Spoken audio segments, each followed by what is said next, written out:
Well, hey everyone, welcome back to another episode of Stewart in the Studio. We just had a great conversation with TJ Harrington, Jessica Thorne, and Jason Myers, all on the Stewart team, really about just how servicers can improve the default process. Let's do this. This is Stewart in the Studio from Stewart's Thought Leaders. Okay, we're back for another episode of Stewart in the Studio. Thanks for joining us, everyone. Today we've got Jessica Thorne with Stewart and Jason Myers with Mortgage Contracting Services, a member of the Stewart family, which is exciting. So TJ, you've been very involved in this space and really just kind of charting the course for us. I know between you and Jessica leading strategy here on the servicing side, the two of you really have kind of painted a whole vision for where we're going. Talk about that in just a little bit. Really... MCS's acquisition at the end of the year, MCS is a crown jewel in the default space. Not just because Jason works there, but because they are... in spite of Jason. They are a leading provider of property preservation, and that is often kind of the tip of the spear for delinquent loans. And so adding them to the family really completed the vision of what we were looking to do. Stewart traditionally has been a strong provider in the default space. We had an incredible offering and kind of a business process outsourcing for loan mods. And we kind of stepped away from that and have been getting back into the market with Jessica coming on board with MCS acquisition. But really, the idea of having field services, property pres, of having SVI, who's already traditionally been a strong player in the valuation space, building back out our title offerings, really going soup to nuts with what we can do from early stage default all the way through disposition has been the vision, and having best-in-class services and bringing Jason and the MCS team into the fold has been just such a key acquisition. So really from a vision perspective, them leading the way and us kind of following along with all the other ancillary services that follow their solutions and giving customers really a holistic view of the asset in its whole journey has been where we've been looking to move to. Yeah, for sure. And before we go too far, Jessica, since you've come back to Stewart, obviously that's great.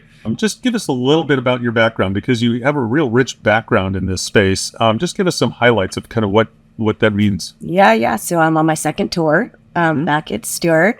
I was here about 10 years ago. And prior to that, I worked at a law firm, a foreclosure, bankruptcy, litigation type law firm, REO, all the things title. All of it. Where I kind of cut my teeth in title, yes. And then came here, did a brief stint for about 2 years in the title space. We were building out default, and it was a little wobbly. And then I ended up leaving, going to another title company where I sat for 10 years.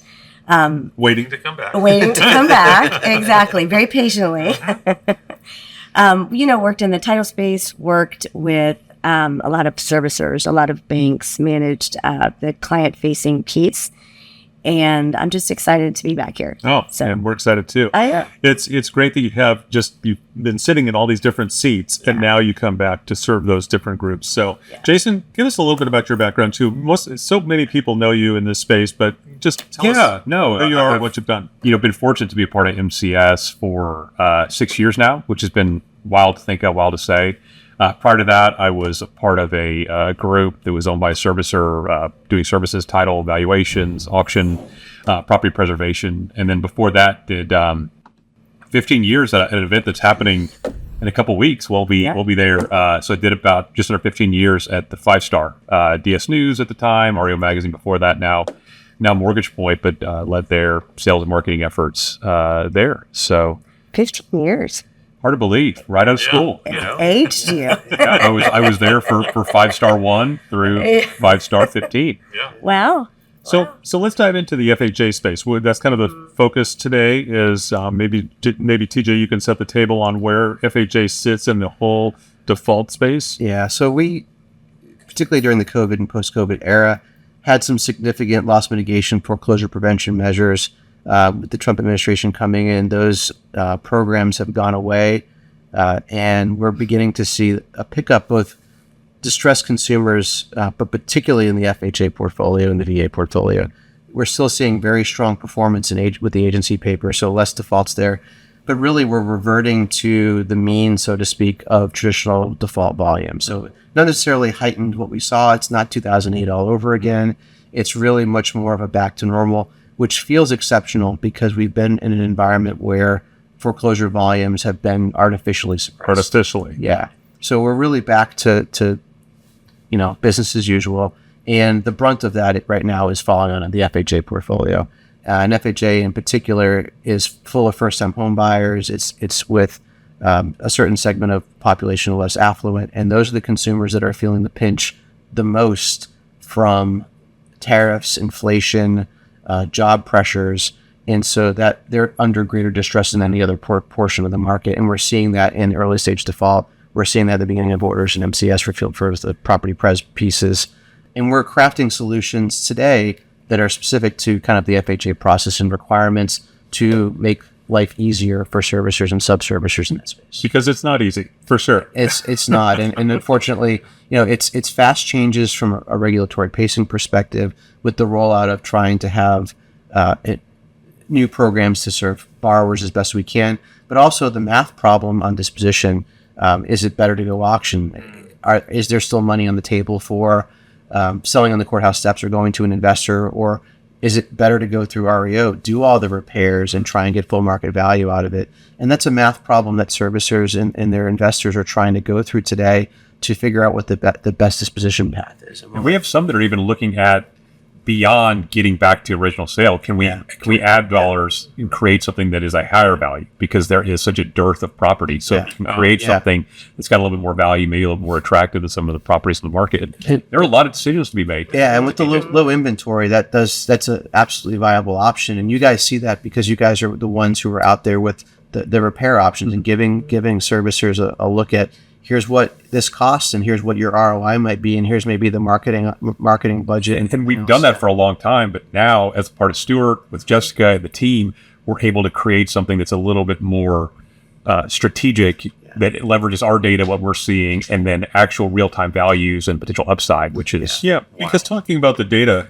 where are the trends going? We've talked about kind of the numbers coming back to normal, but what are we seeing down the line? Because you guys have a way of looking at it, being property preservation. Sure. You're seeing what's actual versus maybe what somebody's trying to pull from the data. Yeah, I think that you have to look at it in real time, right? I mean, forever... we could set our watch to a 10% vacancy rate, right? And that's about where you're going to be. Maybe you have an ebb and flow, half a point, whatever. But 10% is kind of the number that you can plan on. Well, to TJ's point earlier, with these artificially suppressed numbers, we've been sub 4% for 6-7 years now, which is wild. People are staying in their homes because they got nowhere to go because there's no inventory, in part because there's no default creating inventory. Now, as we loosen some of those restrictions and there's some accountability and we're starting to work through these properties, we're now returning to those 2019 type numbers where we are in the low 9s, high 8s from a vacancy perspective. And I think that's really the story. It's one thing to manage an occupied FHA or even, agency property. But once it starts to become vacant, that's when you really run into how can we look at disposition? What's the model we want to go to? Is it second chance? What do we want to do with the asset? And the risks grow exponentially higher because there's no one there. So not only do you have servicer risk, but you have risk to your brand. You have risk to the communities that they serve and they live in, right? Because if a property sitting next to you vacant, kids are using it and they're having parties or whatever, someone's squatting in it, they're not adding value. They're not, taking down walls in order to create an open concept. They're literally... They may be taking down walls, but they're definitely taking down walls. They're stealing copper. Yeah. They're stealing copper. Yeah, toilets and all the things. I mean, that's what's been wild. And you get data out there. We've seen a lot of things coming back where, yes, it's up, but is it a false up? Is this real? I can tell you from what we see, an MCS has, call it 25% of the FHA market share right now, right? Pretty representational volume. We have some very large servicers in there, and we are seeing a meaningful growth. We're having our highest months of having to put properties ICC since 2018. We're seeing inspections, both recurring and new, go up by meaningful percentage points, not blips. Like we're talking about actual volume increases. Yeah. And I want to say, a lot of people say, well, sales guys brought in some new logos or we've done things. These are normalized numbers, assuming the same volume at the same allocation percentage as before. These are apples to apples, seeing 10, 15, 18% jumps in areas. There's been some headlines about the default numbers and FHA performance, but some of that's been reporting anomalies, the way that they're counting people in loss mitigation. What you're seeing is actually counted by assets. That's really real versus some of the reporting numbers. Yeah, and I think you said it 100%. And you said it right. We talk about it a lot, right?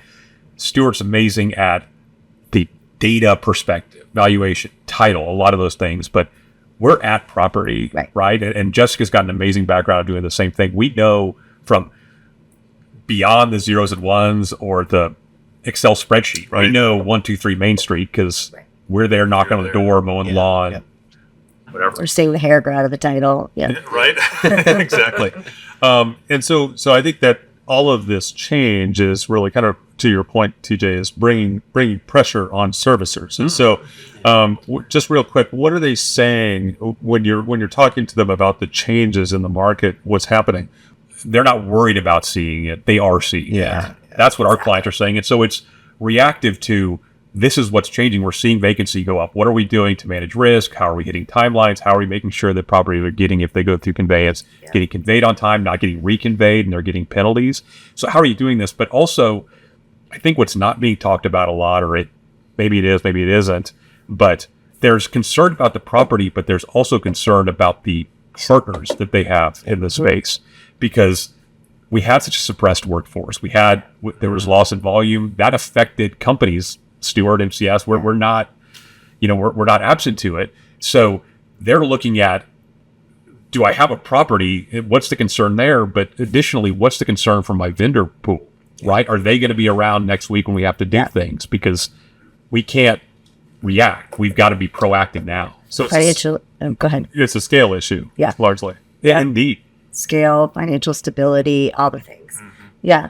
And do we have enough staff to support their model, right? And I feel like it's ever changing to support their economics and making sure that we as a holistic solution can support that.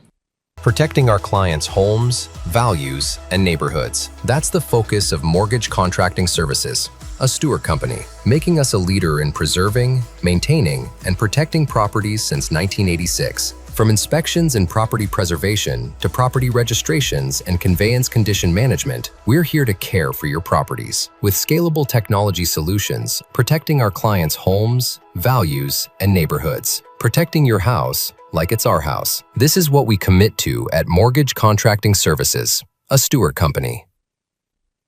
That's kind of a good segue onto the financial side, because you just recently joined Stewart, the Stewart family within the Stewart Lender Services family of companies. What's that been like? I mean, what does that bring to you when you have conversations with servicers who've known you for years as MCS? What are they saying now about you being part of Stewart? So I want to say it in a couple of different ways, right? Number one, what they're saying is congratulations for getting bought by Stewart. We have no idea. Nothing has changed. We still have the same technology. MCS coming into the Stewart ecosystem didn't exist. Property preservation didn't exist before. So the technology, the way we manage things, the teams, the amazing group that we have came in force. And so there's really been no degradation or change. Honestly, I could not think of a better marriage or generally a better partner than we have with Stewart, who just said, we wanted MCS for a reason, go be MCS, and then let's support this. And then beyond that, I'm going to steal the quote this time because you've done it before, right? You can have it. You can't make new money in service. All you can do is spend less. Yes. And so when you come in with a partner that already exists, like an MCS or a Stewart, that now does more things for them, there is less overhead needed. There's less oversight needed. You don't need to do a SOX audit for a title company, valuation company, notary company, a data company, a property preservation company. Yep. We got one document that covers everything. So they're able to then say, they're lessening their risk management, but they're also taking a group that, let's be honest, wasn't a P&L, right? It was a L. If you want to give them the and, that's fine. So they were and L. But they were taking these and they were having to do the due diligence stuff that's critical. I'm not diminishing what that is. But if they're able to do it less, but through a more effective way, huge win. And from my perspective, the vision was to have a shared execution model across all the services. And that's something that is unique, I think, to Stewart. As we said, and as you said, we focused on keeping the secret sauce on what makes you guys from an MCS perspective. And in talking to your customers, they love you guys, the work that you do. we said, what can we do to enable that, to make that consistent across the different services that we provide? And so we're rolling out, to focus on FHA, something we're calling Unified Service Experience. They use Stewart dashboard, the ability to see where an asset sits amongst all of our services, what the key milestones are, what the key risks are associated with that property in one dashboard look. So today, that would be sitting in different silos in a servicer, different departments that maybe they don't get the holistic look, or it's spreadsheets back and forth. The technology that we see today and the reporting that we see today on the customer side, they just don't have the ability to drive that. And having MCS be the tip of the spear and being able to provide the boots on the ground view of the property, well, that informs me from code violations, which changes what I'm doing. Okay, there's other issues in the property. It's now not vacant. Well, don't send an appraiser out to do appraisal product. There's things that we can teach each other, or services that key off of each other, that save product spend, that deliver a faster timeline of reconveyance, that lowers the risk. That it's a better product. It is. Yeah. And we're able to give clients the view across the board, because we have all the key services under one roof, and more importantly, are able to share data, are able to communicate on execution, and are able to all pull in the same direction to drive an outcome. And you're 100% right. And Jessica and I have been working on this in the background, and we're rolling it out now with a couple of groups, specifically on the valuation and preservation side, where it is shared data, because we have a view of the property they don't have. We can inform an appraiser or an inspector before they go out to understand what's going on. Then we can get that data back. It's now basically a 13th inspection on a property that you're not paying extra for. These are allowable items that are going on, just created and done more efficiently through a partner that's communicating internally.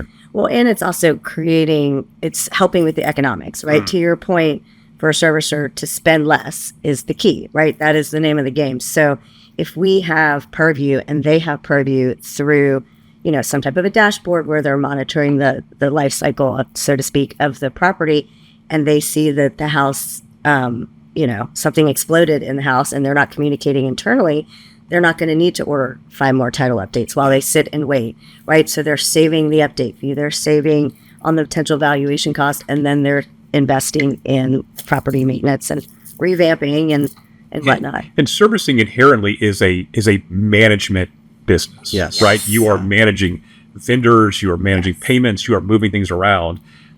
Great people, they can do anything, but they're not doers. They're not getting their hands dirty, they're not mowing the lawns, doing the inspections that we are.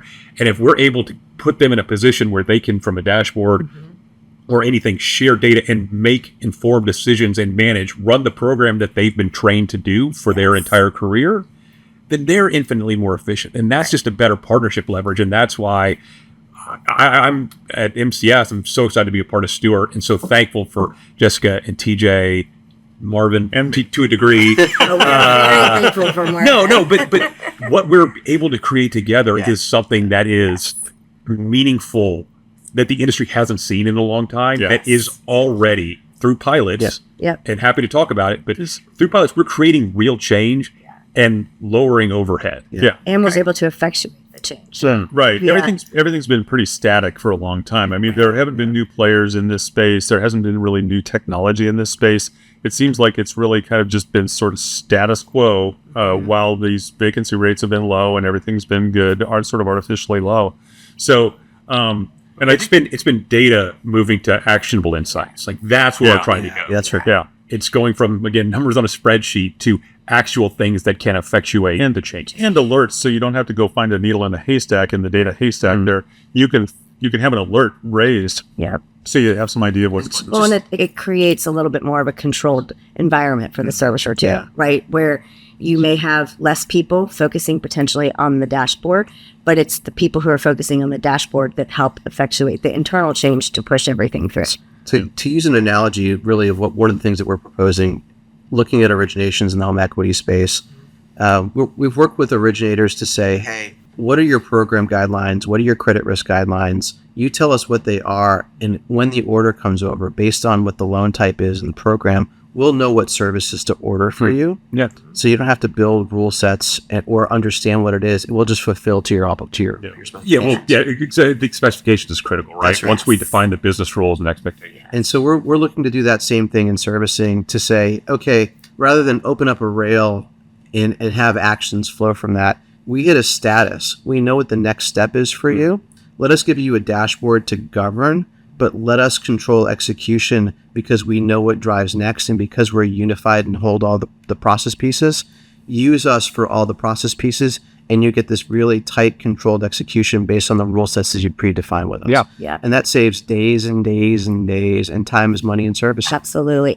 And I think I will say from an effort of coming up with these great ideas, and I'm going to come back to me for just a second. I was super excited to come back here because of all the opportunity to come up with all of these efficiencies for servicers and clients and such, and being able to effectuate change, which I like to put Marvin up on a pedestal, feed him grapes all day long, because it is not often that you are part of an organization that you can come up with an idea and then have someone actually be able to execute, formulate, memorialize, and put it together, and then move forward with the three of us to execute. And So get client feedback and have them be blown away. And I keep mentioning the Unified Service Experience Dashboard, the Use Stewart Dashboard. Yes. And we've given client feedback on just the view, the milestones, the customizations, the reporting, and the feedback's been universally blown away by it. And it's bringing technology and data to bear in a place that's been essentially a desert from that perspective. Yeah. It started really internally so that we could figure out how to have purview and, open to information and be able to move things through the pipeline from Jason's world into the title space and valuation. To better execute amongst our teams. Internal, And lo and behold, yeah. It's a client, making it client facing is Absolutely. As an added value. It's just, it's exciting. I'm loving it. Oh, for sure. And two things, the depth of experience that all the combined teams, all of you and the combined teams bring, allows that to happen. So we can sit down and really talk about things in detail across title, valuation, prop pres, in real detail, and capture all that information, and with the help of our customers too, on the servicing side. So it's really been a great journey to put that in place. But the one thing we've talked about, we kind of highlighted an example, but what this really, I think, eliminates is that back and forth between those, so that it can come between internally and then be exposed to the servicer, so that they don't have to manage all of that on their side, going back and forth like they would with disparate vendors. But one thing I don't think we've talked about much is the actual title piece. We've talked a little bit about prop pres. We've talked a little bit about valuation appraisal. But Jessica, that's kind of your wheelhouse on the title side. How does title fit into the overall vision here of putting these three together? Well, you can't do anything without having clear title. So, Jason's world puts it in ICC condition.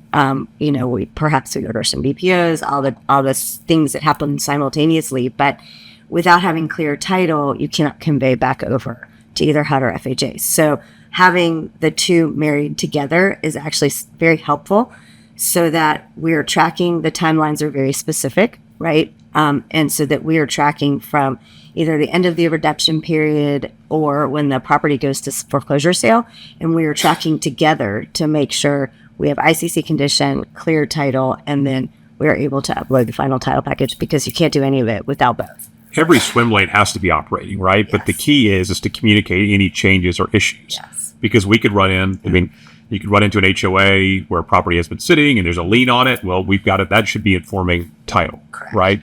There could be a change in the asset when we've gone out there because the valuation's gone out, and that's got to inform everything, right? Because that's going to impact the potential sale. Solar panels on a house that nobody knows about, that's an impediment that takes That's all the time. That takes a long time to clear. That's a lien that could take a long time to clear. So just having the insight, the boots on the ground, that helps navigate the title process as well, I think is helpful. And just having the synergy, as I kind of had mentioned before, of the title group being able to say to the customer, hey, we've seen on the dashboard, you might not have seen it, or you may have missed it, but the house has X, Y, and Z going on. There was a tornado that blew through, and we are not able to move forward. So it is not necessary for you to invest X, Y, and Z on another title update, even though the timing makes sense, right?